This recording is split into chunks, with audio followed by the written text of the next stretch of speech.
नमस्कार, मेरा नाम शैलेश रंजन है और आज मैं आपको बताऊंगा राहुल गांधी के कन्विक्शन के बारे में और उसके बाद राहुल गांधी को जो लोकसभा से निष्कासित किया गया है उसके बारे में।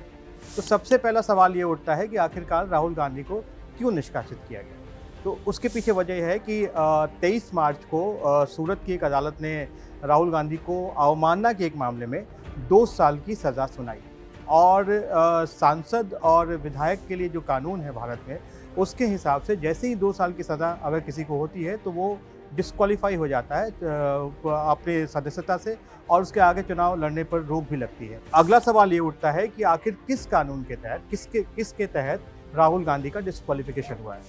इसका जवाब है कि संविधान के अनुच्छेद 102 के तहत राहुल गांधी का ये डिस्क्वालिफिकेशन हुआ है, जिसमें ये कहा जा रहा है 2 साल से ज़्यादा का अगर सज़ा हो तो किसी भी सांसद का डिस्क्वालिफिकेशन हो सकता है।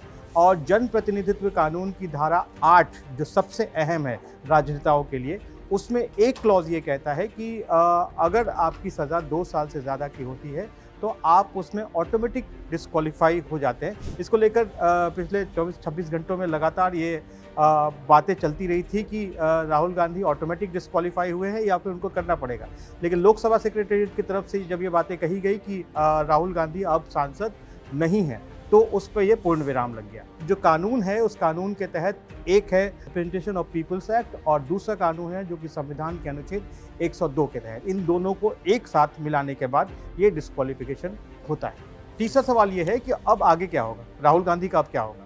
तो राहुल गांधी के पास जो विकल्प है उसके हिसाब से एक विकल्प है कि वो इस फैसले को अपील कर सकते हैं, वो हाई कोर्ट में जा सकते हैं और हाई कोर्ट में जो सुनवाई होगी उसमें 2 तरह से सुनवाई होती है। एक की जो कन्विक्शन हुआ यानी कि जो उनको दोषी करार दिया गया वो, और दूसरा उनको सज़ा 2 साल की मिली है वो।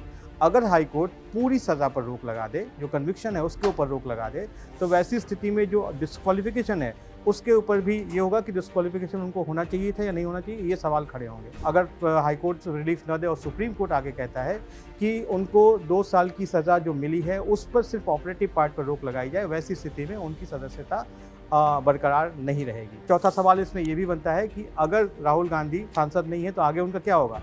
तो आगे उनको 8 साल तक, आप इसको काउंट करें, 8 साल तक चुनाव लड़ने पर उनके रोक लगेगी।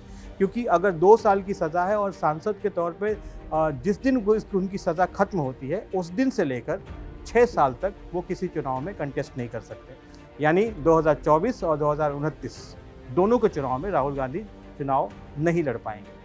लेकिन इसमें एक सबसे बड़ा ग्लिच ये भी है कि आमतौर पर जो केसेस बनते हैं, जहां आमतौर पर जो इस तरह के कन्विक्शन होते हैं, उसमें या तो प्रिवेंशन ऑफ करप्शन एक्ट यानी कि भ्रष्टाचार निरोधक कानून जो होते हैं उसके तहत, या फिर क्रिमिनल केसेस जैसे कि मर्डर का केस हो या फिर अटेम्प्ट टू मर्डर के केसेस होते हैं।